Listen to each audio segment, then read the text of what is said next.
First of all, I'm Erica Van Leeuwen. For those of you who haven't met me before, I'm Managing Partner Insights Consulting in Sydney. It's an absolute pleasure to have all you people here in the room. We made the very bold decision to do something real for the first time in 2.5 years, and it's a real joy to welcome you all in here to have this session with us. And of course, to welcome Yuri Vandenberg, who's flown all the way from Belgium, again, a very bold move in these strange times that we're living in at the moment. So thank you for joining us. Great to have you all online. And because Yuri always has a lot of very amazing content, I'm going to move very quickly through the intros. First, obviously, you know our topic. It's Gen Z and Y. Why are we interested in talking about them? Well, people are starting to realise they're a very important part of the population. They've got a very different outlook on life, and we really need to start and think about how can we connect and work with them. Something that Yuri has been expert in for years. Constantly updating his insights as well, and this time updated with research in Australia with 1,000 of our target group between April and May of this year. So fresh insights delivered by a global expert in a face-to-face situation. What is not to love about this? So sit back, enjoy, and I'll hand over to Yuri. Fast intro, thank you. I said it would be fast because I know I need time for your content. Thanks everyone for joining us in real life. Good to see some faces again, not from my Teams screen. It's also good to see the people on Teams, by the way. Thanks for joining online. It's a hybrid event. So I have 2 Gen Z daughters myself, aged 14 and 18. And when they refer to me, they often say, okay, boomer, which is probably something you can recognize. And it's also the reason why I wanted to this title, Are You Okay, Zoomers? Zoomers or Generation Z, Generation Z. Not sure what you're saying in Australia, Z probably. Z. UK says Z, but sometimes Z just to annoy me or to confuse me. So I will use both, Z, Z, Zoomers. But the title is, Are You Still Okay, Zoomers? Because I mentioned my 2 daughters, and lately I've been really worried about them. Because, of course, we had the pandemic globally. And to be honest, we practically locked them, chained them in their bedrooms. They couldn't go out, have fun, go to bars, have parties. They missed out on important milestones in life, like graduation, prom, getting a driver's license, for instance, internships. A lot of these things have been postponed. So I was wondering, are my daughters still feeling okay? So that's the reason why we did a global study. Instead of just talking to them as a researcher, it's easier to do a quant study. So I'm sharing these Australian results for the first time here today with you. And so one of the topics is actually on this, are they broken or are they still feeling okay? And what we see is that about half of Generation Z in Australia says, I'm feeling stressed, to even highly stressed. And this is significantly higher than other generations. Some of the brands here in Australia already are understanding this. Pepsi, for instance, with Doritos, did this year, this limited edition of Doritos, the bold barbecue flavor, working together with ReachOut.com. ReachOut.com is a mental health organization in Australia, helping youth specifically. And when you scan the QR code with your phone, you would receive like I think it was a 6 or 7 question quiz, checking you in to see how you're feeling, but also getting advice from Doritos on what you should do if you're not feeling that. So brands are already tapping into this mental health crisis that we see among this young generation.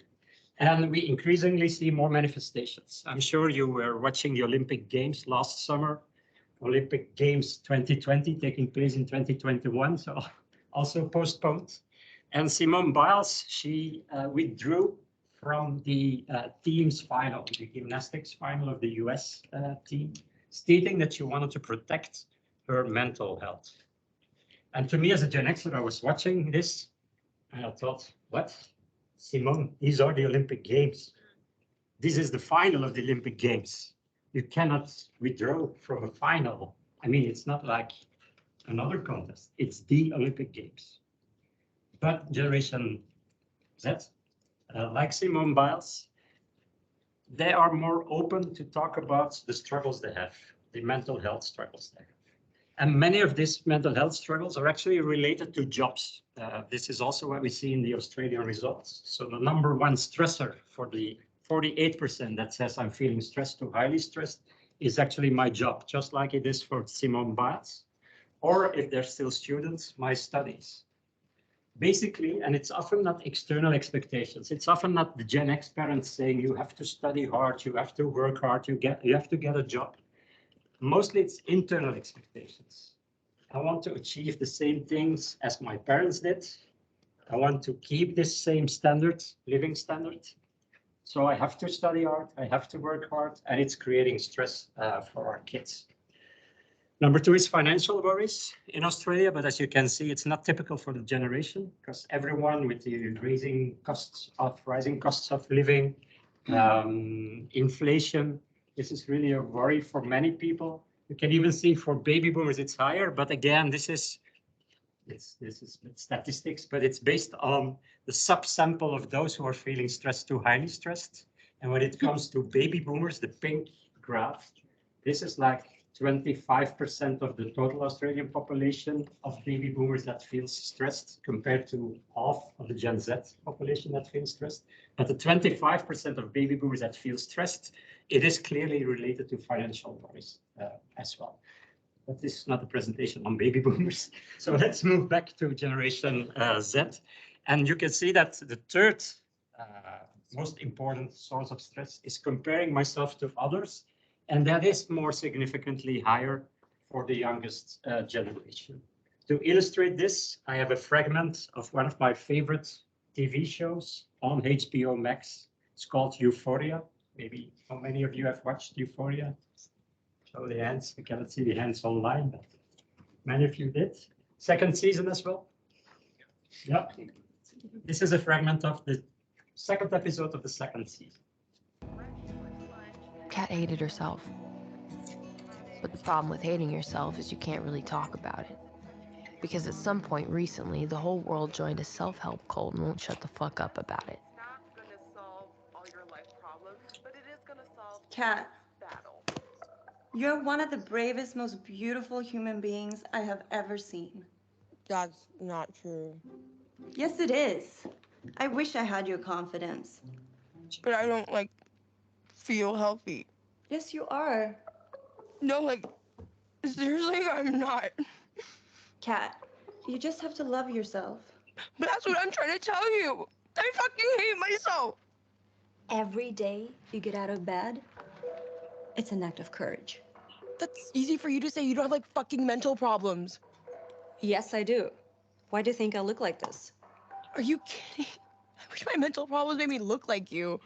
Trust me, you don't. Trust me, I do. You're like the most beautiful person I've ever fucking seen. Maybe by a white, cis, male, heteronormative standard. Oh my god, are you fucking joking? Just said the fuck. Kat, are you fucking serious? It's not you fucking talking, it's the patriarchy! It isn't talking. You are not listening. No, society puts things into your mind. I don't care about society. I feel like shit. Kat, you need to smash all beauty standards. But I can't even get out of bed. You have to love yourself. You need to find your inner fucking warrior. Become a bad bitch, just like you did last year. But that wasn't even real. It looked real.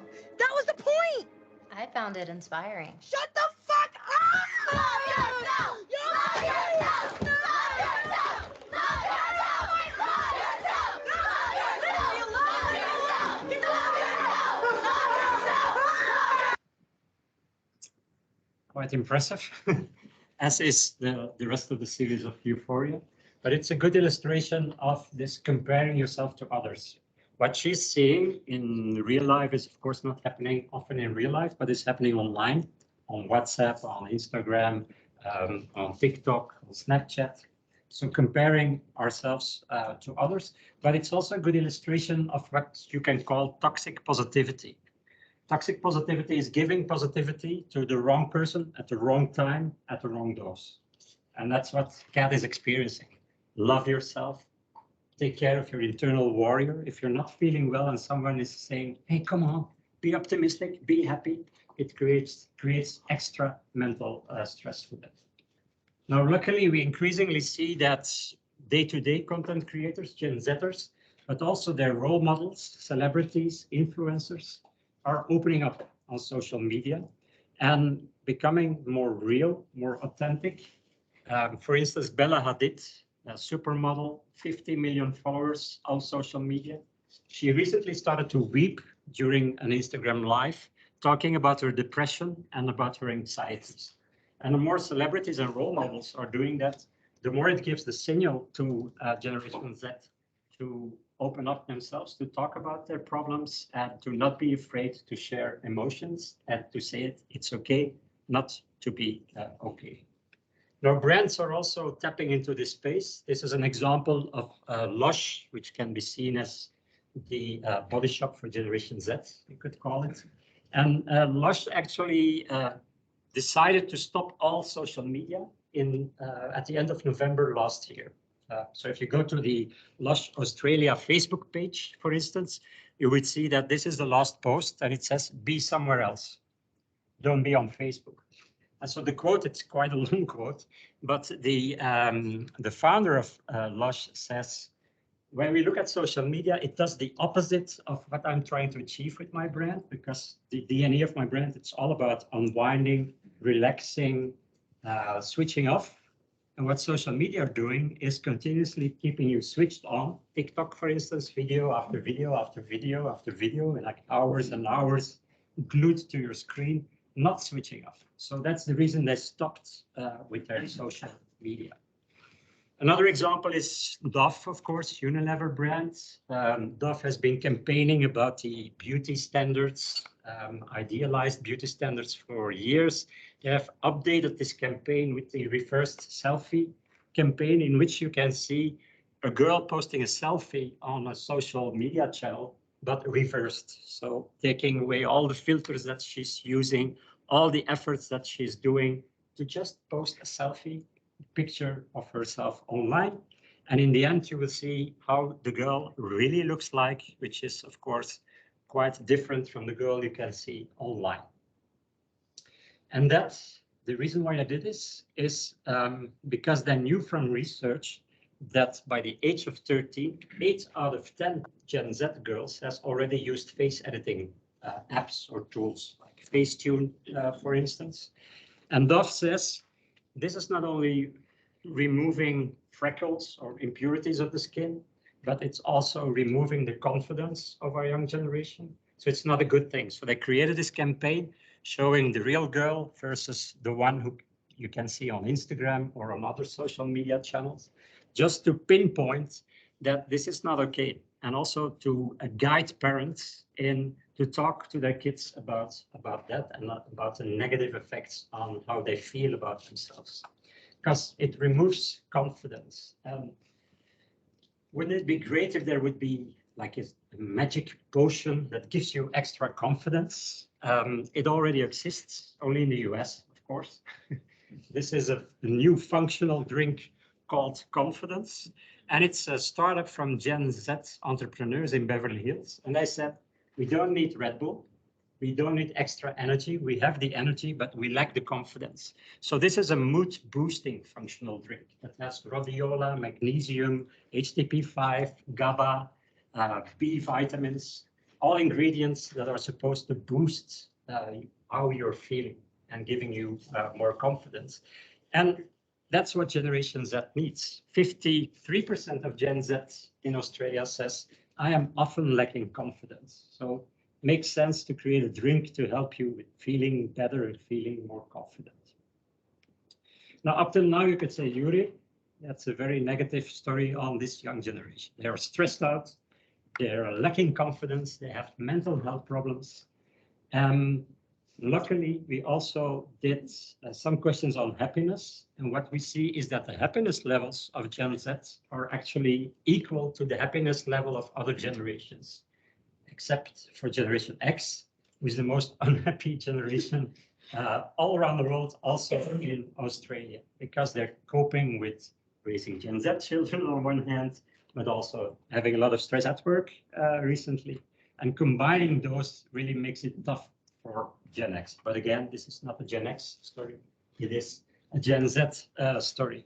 So Gen Z, rather happy, still optimistic, because when we talked about the pandemic in the survey, they said, yeah, the pandemic was bad, but the silver lining of the pandemic was it gave me some more time. And I looked at it as a fresh start. I found some time to self-reflect, to work on my personal growth, to learn some new skills. Many mentioned that they learned new languages or started coding because they thought I need to do something with my time and I want to prepare for my career in the end. So some of them started new hobbies as well.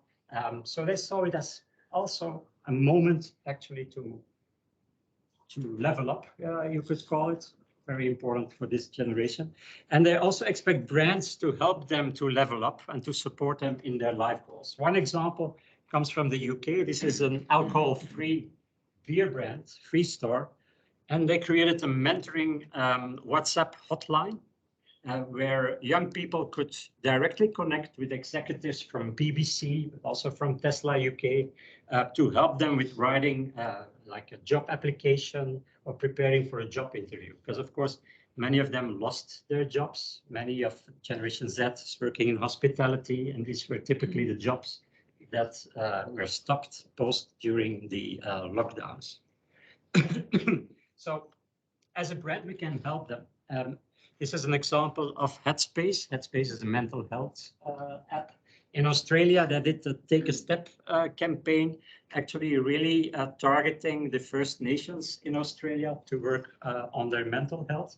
And also this creates opportunity in the finance industry, where Zurich, for instance, an insurance company, has a foundation and work together with the Australian Football League to work on mental health training. So not just physical training for football players, but with a Tackle Your Feelings campaign, they really work together with the clubs, community clubs, on mental health with the young generation as well.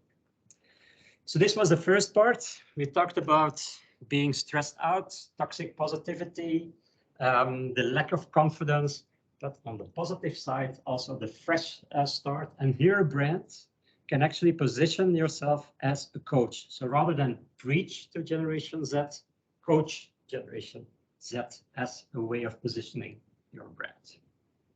Let's move to the second part. And it's called Are You Jokey? As you can see, I've been looking for some words that have okay in to be able to do this visual trick. So jokey, playfulness, humoristic, and it's also a way of dealing with stress, a way of de-stressing. Escapism is exactly. So this is a start of a video clip of Anne-Marie, the Kiss My clip. It's very funny, but it's also showing how this young generation is really ready to party again, or ready to roar, you could also call it. 45% in Australia of Gen Z says YOLO, you only live once. We heard that one before with millennials. So I'm spending my money to live my life. For those who are working for a bank, it doesn't mean that they don't want to save, that they're not investing. So I will come back to that later on in another topic. But they also, of course, want to enjoy life. It's typically the life stage thing, maybe not a generational thing. But it opens opportunities for brands again, especially after the pandemic. This is an example from Europe, from Sweden. It's Hedvig. Hedvig is a Swedish insurance company. And at the start of the academic year, in September, October last year, the first academic year in 2 years, where students could actually go back physically to the uni, they did this large out-of-home campaign stating, "Go get in trouble." Actually stimulating young people to have fun, because some of them were a bit afraid after 2 years of living online to really enjoy life again. But of course, they were promoting student insurance. So to the parents, they said, for $8 Australian a month, you can insure your student. Whatever he does when he is having fun as a student, we are there to cover you. They did this out-of-home billboard campaign. It looks like a vandalized billboard, and it actually is, but it's part of the campaign. So they work together with GC Deco to create this look-alike vandalized billboards to visually actually enforce the copy of the campaign, you could say. So it's not really vandalized, but it's adding to the campaign. It's also a bit humoristic. And that brings me to the point that this is a generation that really likes humor, that is looking for brands that are more playful, that are more humoristic. And I know it's a difficult one because you can try to be humoristic sometimes with this generation. So this calls for pre-testing. I'm trying to sell some research services here as well, of course. But it is important. Every generation likes playfulness and humor, but the younger they are, the more they like humor in campaign. Why? Because they're stressed out, they're looking for escapism, they want to de-stress, and it's a part of their life to actually de-stress them. It's also what they're doing themselves. For instance, by creating memes. Memes is really part of how you communicate with your friends and with your peers online. That's why TikTok is so popular, not only because it has humorful content, but also because people can create something humoristic themselves and feel better about themselves. Company that understands that is Netflix. Netflix saved their bad year with Stranger Things, the 4th season.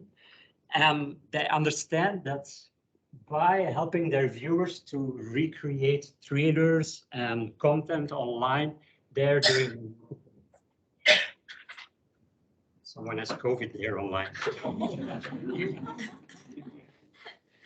So just one example, when they released the trailer for the 4th season, they allowed their viewers to use the Kate Bush song, Running Up That Hill, and create something themselves. One example. It's you and me. And if only could, I'd make a deal with God, and I'd get him to swap our places. This is one example, but there's more than 1 million videos on TikTok, all using the Kate Bush song, all referring to the trailer of Stranger Things season 4. 1 million videos. So this is the marketing campaign of Stranger Things season 4. And it also led to a revival of the Kate Bush song, 1985 song, re-entering the billboards on #2, just beyond Harry Styles' new song.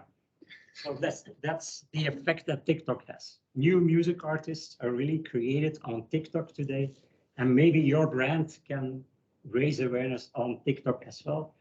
It helped during the last elections here in Australia as well to create memes. Maybe some of you remember this TikTok video. It's a selfie video of a girl with former PM Scott Morrison, but not the way he had imagined it would be. Let's have a look. Congratulations on being the worst Prime Minister we've ever had. Watch this, Lise. You can actually pinpoint the second when his heart rips in half. And now.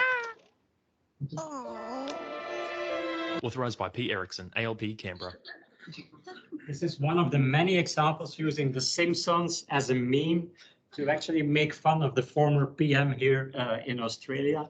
And even political parties were using Simpsons memes in the end to connect with young voters. And it seems that it really worked as well. So coming back to this creativity, you have a question? Oh, I'm just curious, like the Simpsons is still a relevant reference for that audience. Looks like they are, yeah.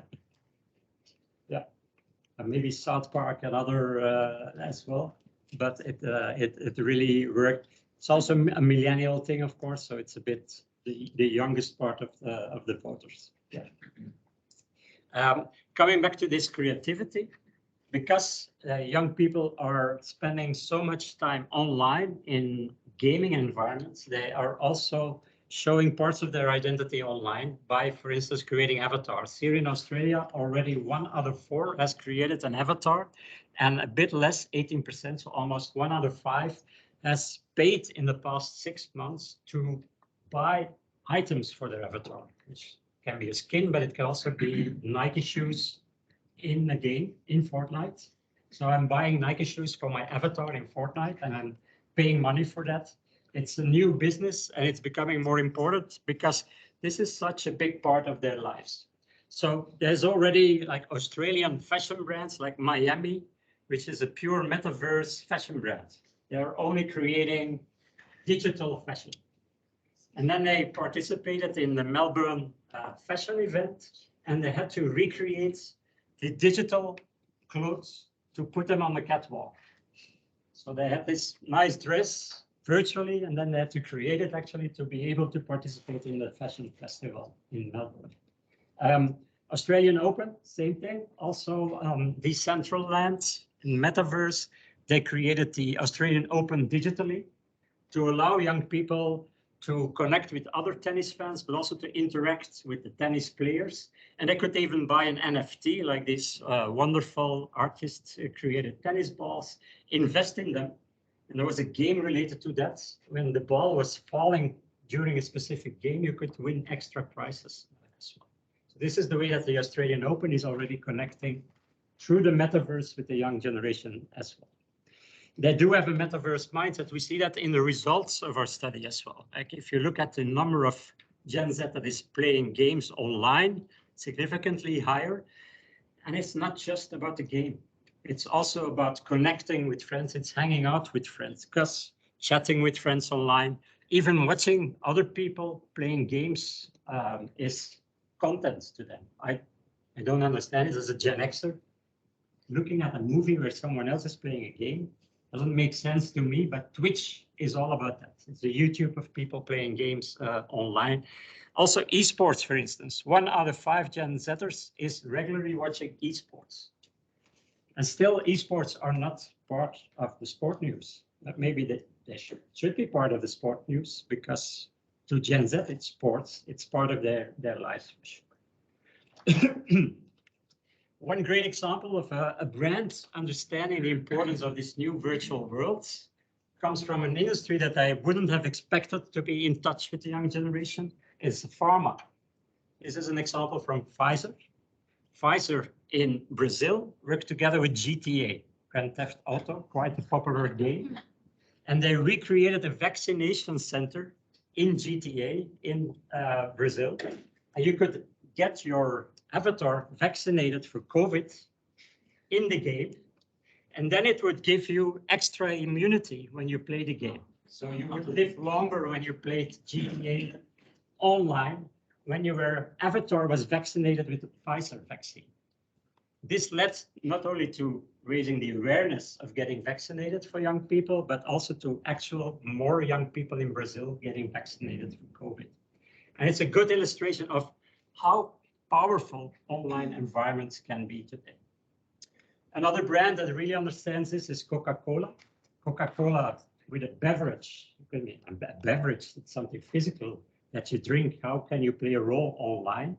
Well, they actually created a new sub-brand called Coca-Cola Creations, launching limited editions all the time. Maybe some of you have seen the Starlight. Who knows the Starlight? Did you taste it? You haven't? It's a weird taste. You have to try it out. It's a bit vanilla flavor, I guess, but it's hard to say what the flavor is. So they call it themselves space flavored, but how do you taste space? But that's the limited edition thing. But every new limited edition, so this has been launched this year, and every few months they release something new. There's always a QR code on the can. And the QR code for this one, for the Starlight, gave you access to a limited concert of Ava Max, only online. So it's not a physical concert, it's an online concert with the QR code of the Starlight. This was the new one a couple of months ago called Byte, obviously related to Minecraft, Roblox, Fortnite. And here the QR code gave you access to a separate island on Fortnite to play a game that you could only play if you had the QR code on the can. And this one is pixel flavored, not space flavored. And this is the last one just released a couple of weeks ago, working together with Marshmallow. And here the QR code gives you access to an exclusive tune that you can only download if you have the QR code of Coca-Cola. And they did this whole campaign not in traditional advertising, but on Twitch. So again, they recognize where they should be present to have an impact on this young generation. So this was the second part. We talked about playfulness, humoristic memes, and also the importance of creativity, avatars, and the metaverse. And here as a brand, you can be there to offer them escapism, but also to be a platform for their creativity. Okay, next topic. And for this one, I need your participation, online and offline. And I forgot to bring my voting panels. When I was on the plane, I thought I forgot something. Was it my shaver, my toothbrush? But no, I had some voting panels. So we will have to use our physical thumbs up or thumbs down here. And in online, I think, Olivia, you will connect with them to see the results of this poll. On the following case, this is Zoe Amira. Zoe Amira is a YouTube beauty vlogger. And during the Black Lives Matters crisis in the US, she created a compilation. She created a compilation of African artists, like 1 hour on YouTube, of music artists, actors, just 1 hour. And she said, watch this, click on the ads, and I will donate all the ad revenues to a Black Lives Matters charity. So my question to you is, do you think this type of activism is okay? Thumbs up, or not okay? Thumbs down. You can also vote online. I think Olivia will launch the poll. Are we thinking like a Gen Z, or are we thinking? Just for yourself, do you think this kind of activism is okay? What do you think? I see many thumbs up. Some people are doubting. So doubting is not an option. It's either thumbs up or thumbs down. Yeah. So I see a few down, I think. Okay, maybe the down ones. Why? Because for me, you want to know more about where the donations are going. So that's what I'd be looking for. Where are they going? And if they're going, she stated this is where I. Oh, okay. Well, then it's thumbs up. I'm assuming that they're legit. Erica, thumbs down. I think she's exploiting them for her own publicity. Okay, like an influencer would do, exploiting it. Yeah, I think she's using the situation to promote herself, so it's not okay. What's the results online, 80% say it's okay. 80% and 20% says it's not okay. I can tell you one thing. There was one organization that thought this is not okay. And it was actually Google or YouTube themselves. They removed the video after a couple of days. And they said, it's not in line with our policy. Because you cannot promote people to watch, rewatch the video, click on the advertising. That's fraud. You cannot do that. So they removed the video. Although it was watched, and Zoe Amira only has 70,000 followers online, but it was watched 10 million times. Gen Z was positive about it. Comments that I could read were like, this is so good. I can donate money without actually spending money because it's the ad revenues donated to the charity. I have it on repeat all the time while I'm sleeping. Yeah. You think is behind Google's policy? Sorry? What do you think is behind Google's policy? Oh, they try to protect advertisers with that policy? Yeah, of course, because otherwise you have click farms and people promoting to click on things. So it makes sense from the point of view of Google. But when they said we are removing the video, what was the result? Protests, of course, of generations that said, what? We want to do this. We want this. This is really having an impact on the world.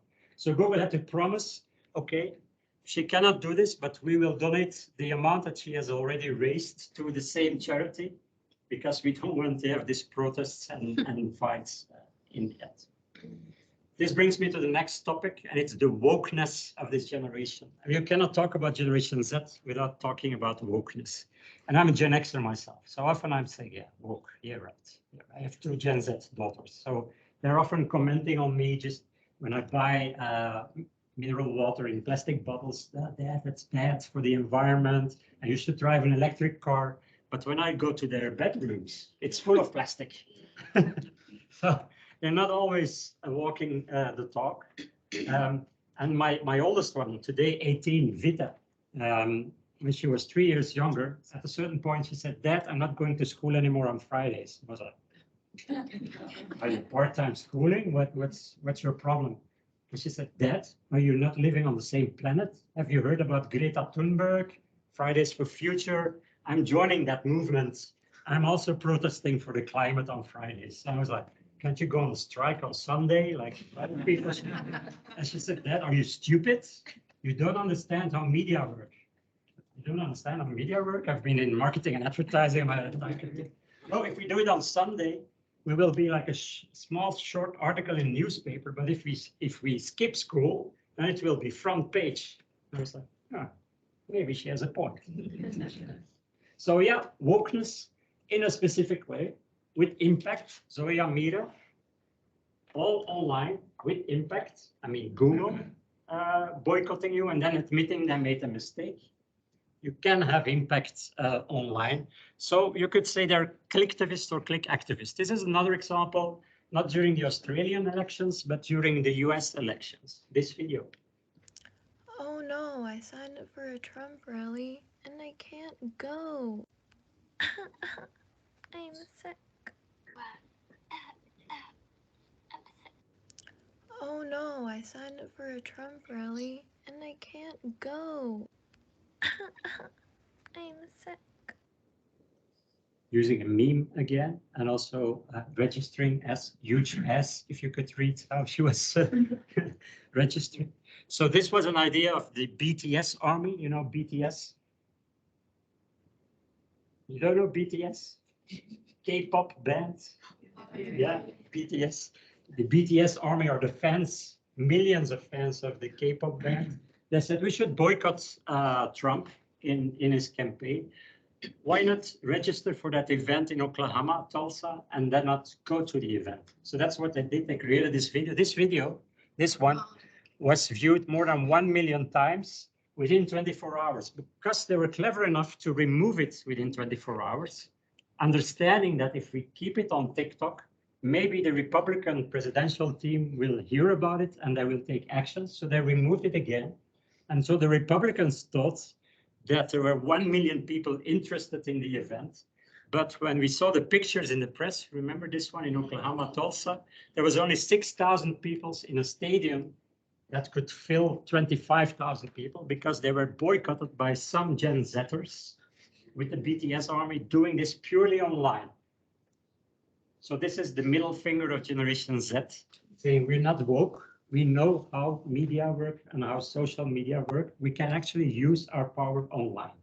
And again, we see that in Australia also, there's more Gen Zers following social media accounts on social justice, but also voicing their opinion online.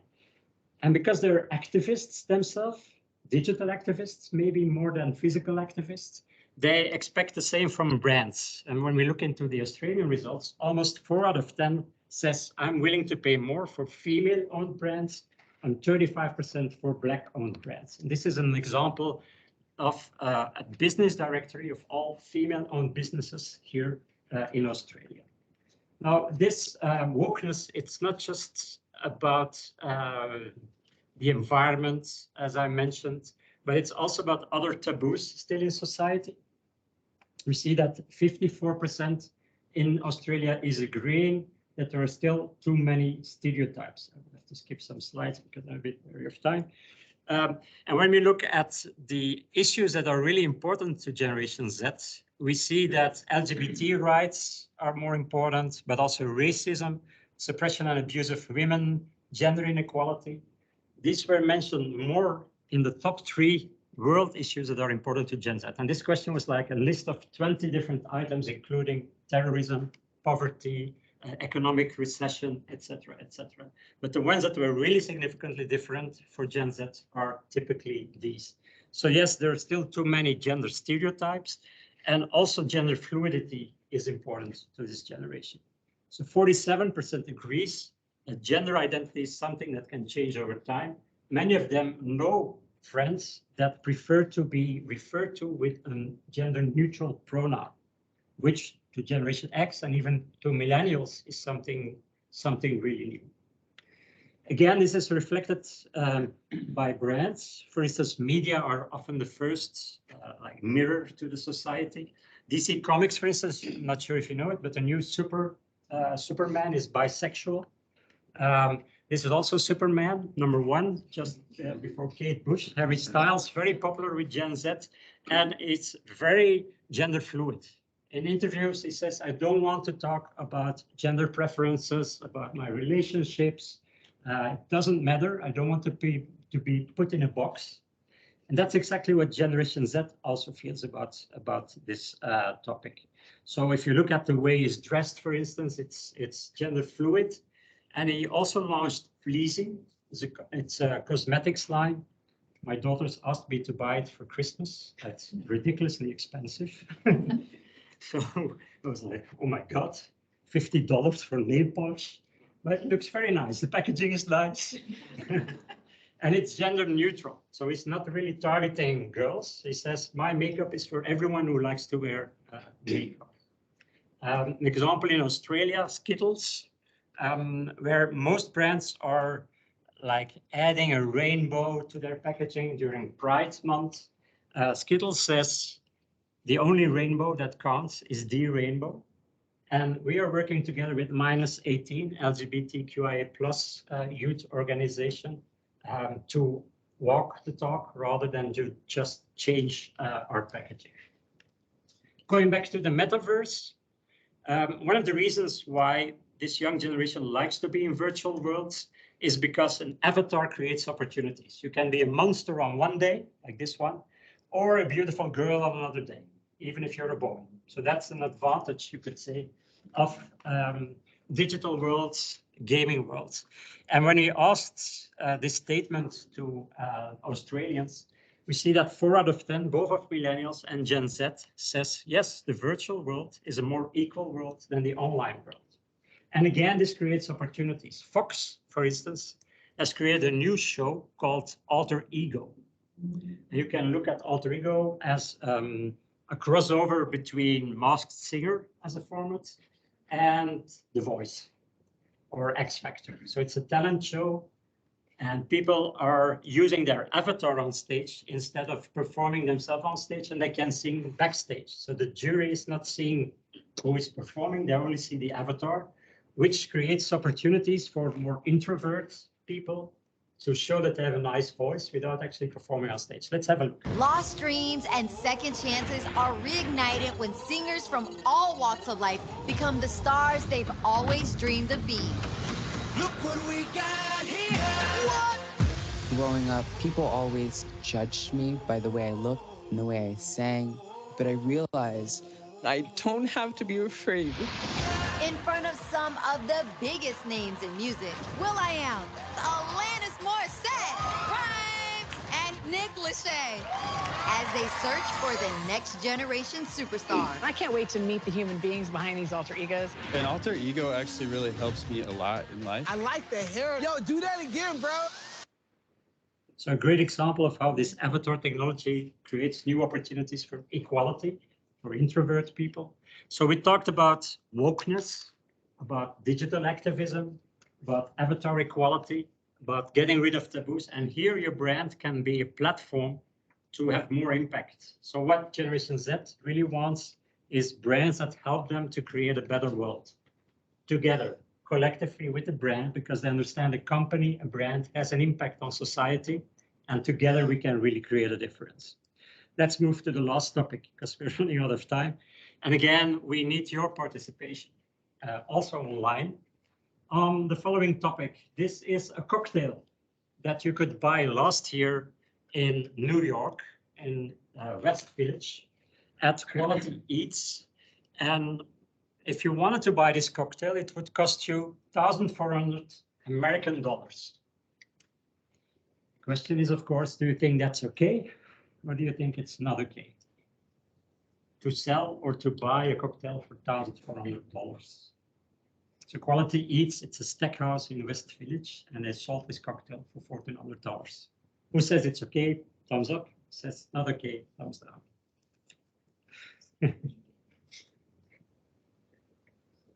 We have a marketing business audience here, and it's always interesting to see the more capitalist ones, I say.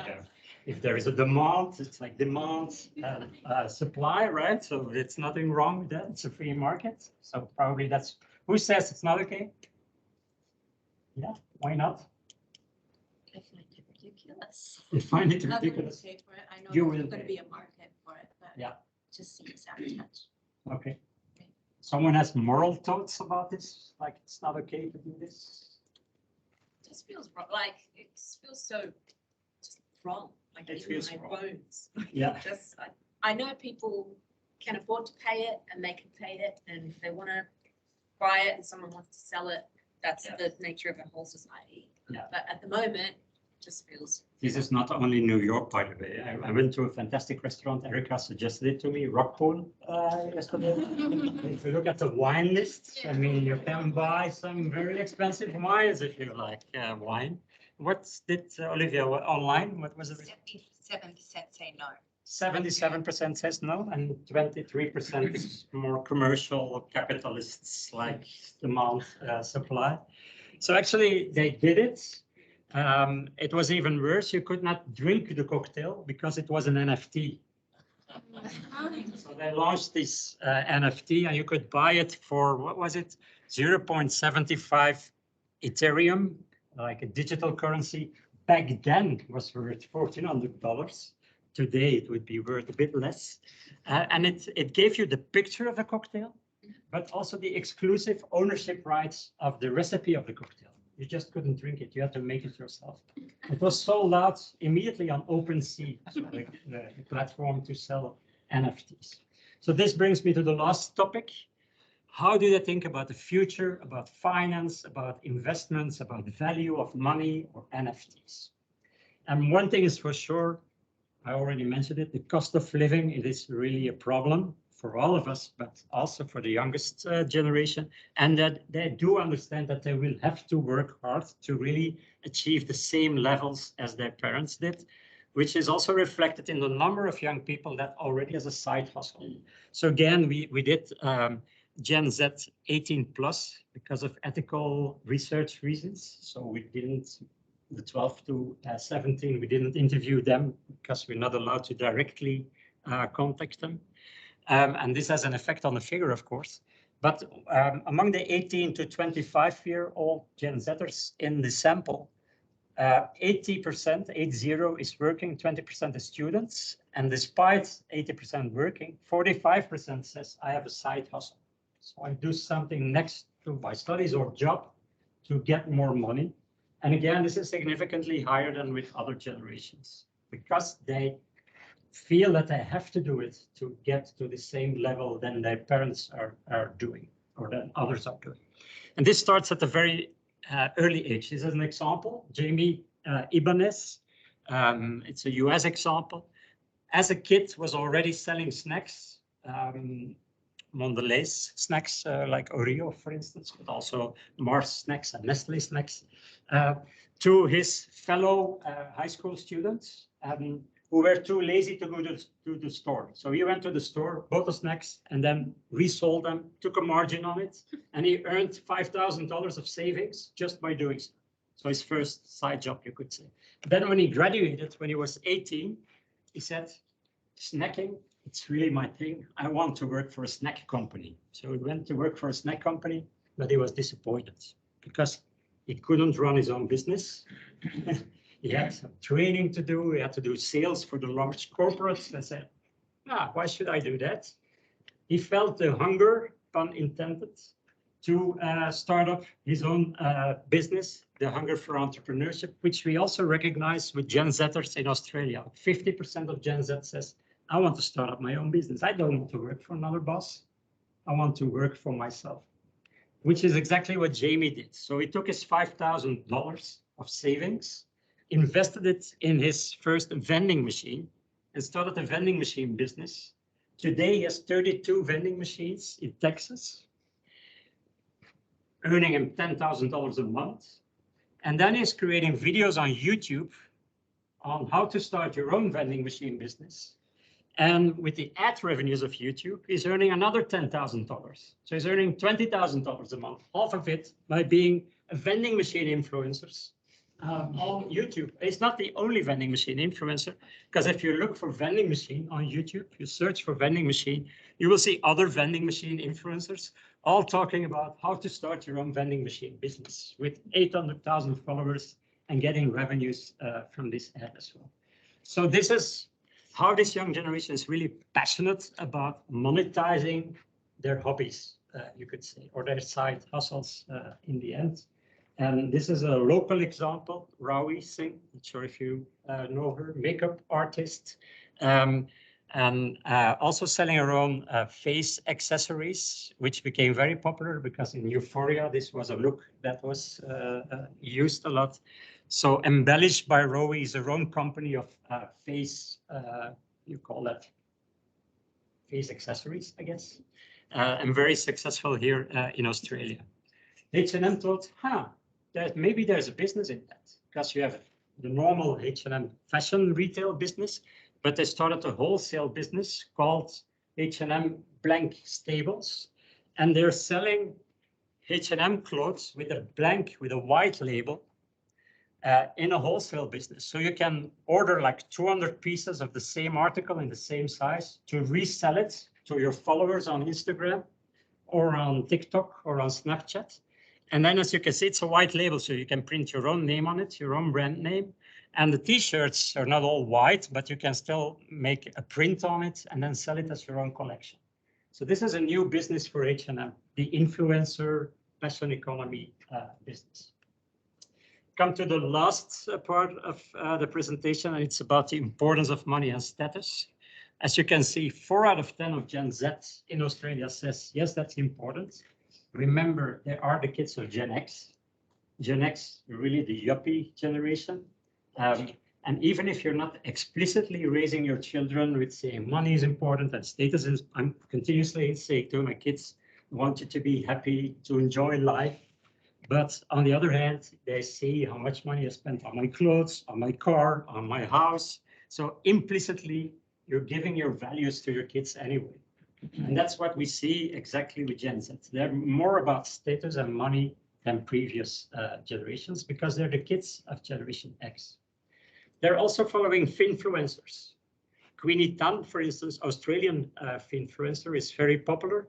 And 3 out of 10 Gen Zers, 18 to 25-year-olds, is following finfluencers. And sometimes that's not a good thing.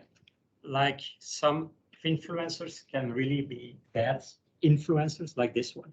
$500,000 for my Rolls Royce, $750,000 for my Aventador, another $250,000 for a few other cars each. How do I have this at 22 years old? Let me tell you, it's NFTs. If you're not capitalizing on this multi-billion-dollar market, you've got it all wrong.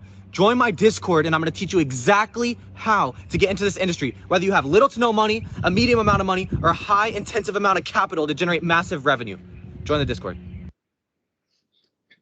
Yeah, I wouldn't like my daughters to invest in what he is suggesting on Discord. So Discord, again, related to gaming and chatting and hanging out with friends.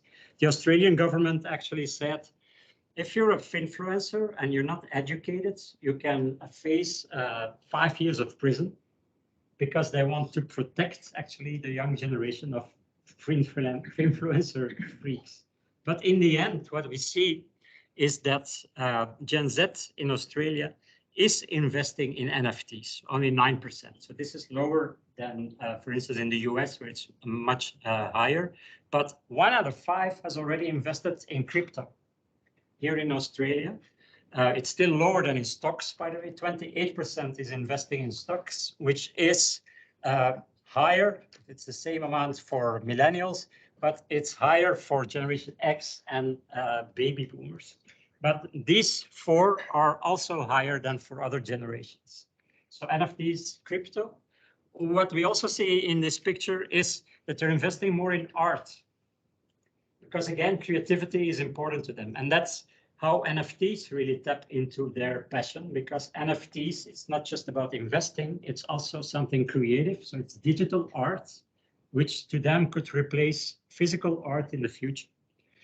And then there's luxury fashion and streetwear, like 12%, significantly higher than other generations, has invested in Nikes, limited edition Nikes. So they buy Nikes not to wear them because then they lose their value, but to keep them in their box, in their closet as an investment to resell, or like a Louis Vuitton handbag in the box, never wear it, but use it as an investment. So it's not a coincidence that these brands, Nike, Gucci, are already active in the metaverse because they understand that Generation Z sees their brand as an investment. And they want to, again, be relevant for this generation. So this is an example of Gucci. Gucci is selling the Queen Dionysus handbag for the lovers of Gucci in physical stores for $3,400. But also on Roblox, they had Gucci Garden selling the same handbag digitally for a very limited amount of time for only $5.50, which was purely virtual. And it seemed to be a very good investment as some girl bought it and was able to resell it for a price that actually widely surpasses the price of a physical handbag. So she sold the digital handbag in Roblox for $4,115 as an NFT investment. Crazy. So this is how the world is changing. The world is changing and how digital ownership is becoming more important to them. Remember, we often think of youth doesn't care about ownership. They want to share everything. That was the millennials. When we look at Gen Z, they are also into sharing, but they also want to own because they're the kids of Generation X. But digital ownership is also ownership to them. So that explains the importance of NFTs and DL. And then from there on, roll out your other financial products. You're taking market share of the big four, as you call it here, Mr. No more questions online? We're all set? A bit running out of time as well. Thanks so much for joining me online as well as offline. I'm glad to see some faces again. And I hope you enjoyed the content again.